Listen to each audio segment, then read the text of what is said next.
Let's describe the larynx now. So we're going to describe this section, the next section in the respiratory tract. The larynx is located, let's see, this is your vertebral column, the transverse section, this is the spinal cord. We're located, right? So this is the esophagus, this is anteriorly, this is the entrance or the superior portion. That's the larynx.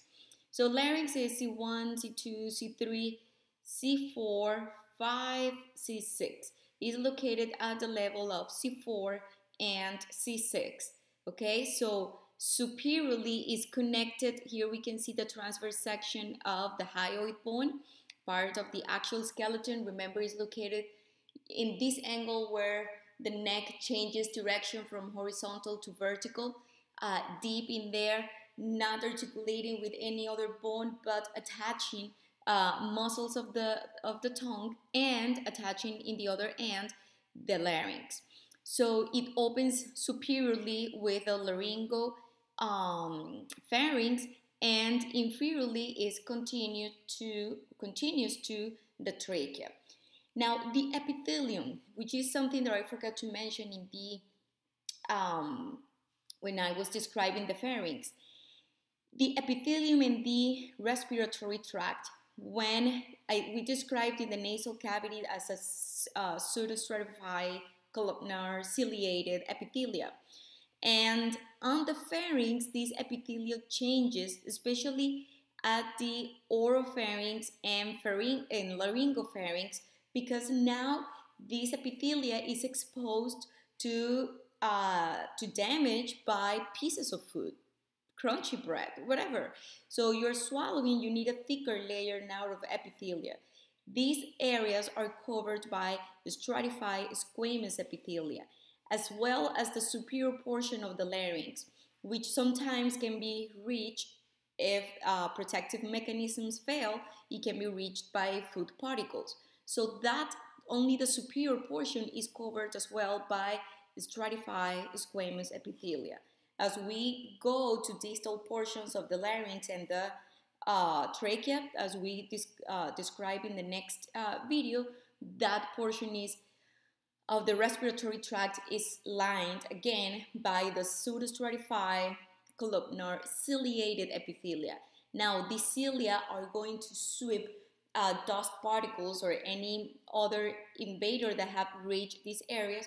They're going to sweep it up towards the pharynx, so we can cough it and expel that foreign object or particle. Now, the larynx consists of 9 cartilages, and you know the structure, it is a tube again, but as you can see, it's not a continuous tube. Let me show you. The larynx is from here to here.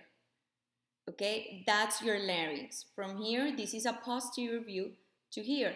So right, this is your hyoid. Didn't label that. This is your hyoid bone. Okay, and what you see in purple are the cartilages forming the larynx.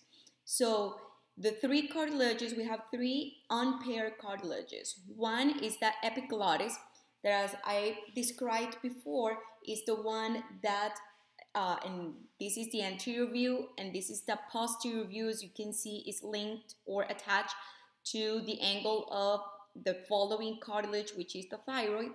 So this flap just closes, okay, as we swallow, the entire larynx ascends in your neck. Swallow and touch your larynx.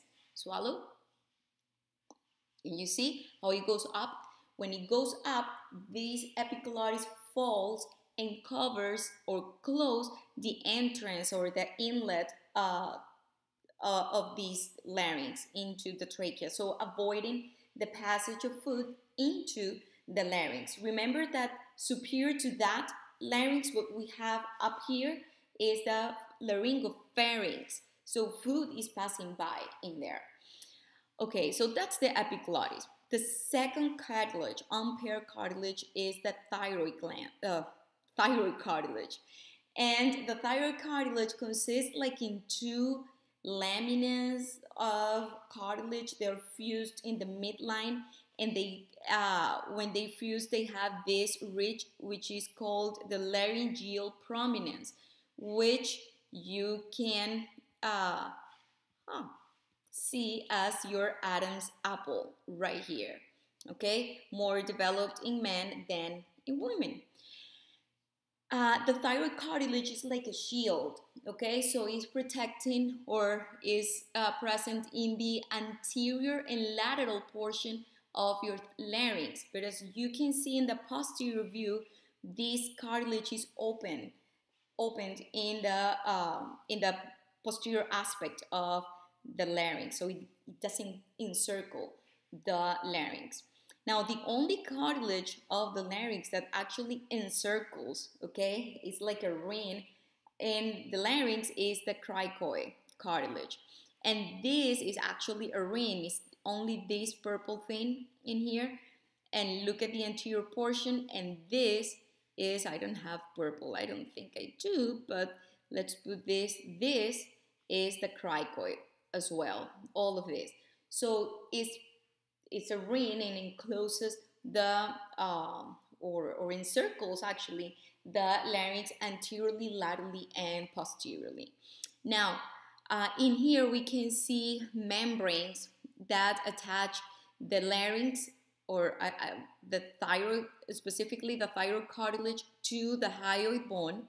Okay, and this is the superior anchor of the larynx. Inferiorly, we can see how the thyroid is connected or attached through another membrane to the cricoid cartilage. Tracheostomies and are performed in these membranes. So those are the three unpaired cartilages of the larynx. Now we have three paired cartilages, meaning that we have right and left. Those are the corniculate, arytenoids, and cuneiform. The most important ones here are these in purple. These are the arytenoids cartilage. On top of that, there are like two little horns. Those are the corniculate, and the cuneiform, we cannot even see them in here, but are like little wedges of cartilage in there. The important thing is that these arytenoids anteriorly, remember, this is a posterior view. So right in here, what tube do we have posterior to this? The esophagus, part of that digestive system. So anterior, okay, to the arytenoids, they're holding the vocal, or a pair of ligaments that are called the vocal folds. Didn't show you this before, but this is another image of the thyroid cartilage. Do not confuse, like I just did, thyroid cartilage with the thyroid gland, which is located inferior to the thyroid cartilage, but is part of the endocrine system. This is part of your larynx. So here is the hyoid bone, the membrane between the hyoid and the thyroid cartilage, the membrane between the thyroid cartilage and the cricoid, and this is the beginning of your trachea. Okay? Posterior to this tube, back there, we can see the esophagus. Now, I already saw you, dude. If you introduce the same tube in here, but you get this a little bit further so we can see in here the larynx, what we will see. Okay, let's see, this is a transverse section. Now, what we can see, let's try to identify in there the cartilages. This is the epiglottis, the flap that closes, right? It moves in this direction. This is the lateral aspect of your thyroid cartilage. And down there, we can see part of the cricoid, and this is cricoid as well, is the ring. So about inferior to the epiglottis, we're going to see these two folds. If you illuminate that with a laryngoscope, you're going to be able to see these two folds or two ligaments. And these ligaments are held back here in place by the arytenoid cartilage. They're like hanging the ligaments like that. Those ligaments are your vocal folds. The superior ones are incomplete, and we call it the false vocal cords or vestibular folds. And the inferior ones are the true vocal cords or the vocal cords or folds. The space in between in between the two vocal folds, the true ones, it forms the rima glottis, and all of this is the glottis. Okay, is the chamber that produces the resonating chamber that gives where the sound production occurs. Now, air, as we exhale air, is not when we inhale air. When we are pulling air out of our lungs, it produce the vibration of these folds. Are you oriented? This is a superior view. This is what this guy is seeing. You introduce the laryngoscope, and this is what we see. These two flaps, sorry. Okay, these two flaps, this one and this one, that they do not reach the midline when they close, these are the folds or the vestibular vocal folds. And these ones that are whitish, they are the true, and is a ligament, again, is a true vocal cord. Now remember, ligaments are very poor vascularized. This one actually is avascular. It has no blood vessels. That's why it looks whiter when you compare that to the rest of the tissues. Well, these are part of the arytenoid holding the vocal folds in place. Now, when the air and that deep that there, can you see the tube that keep following in there? That's your trachea, all of the rings of the trachea.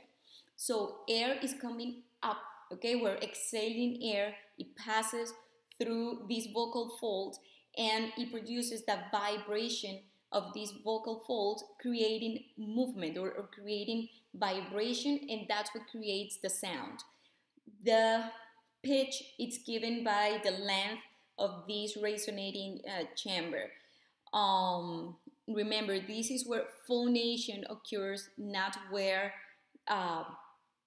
talking or speaking or a speech occurs. It's only phonation, the production of sound.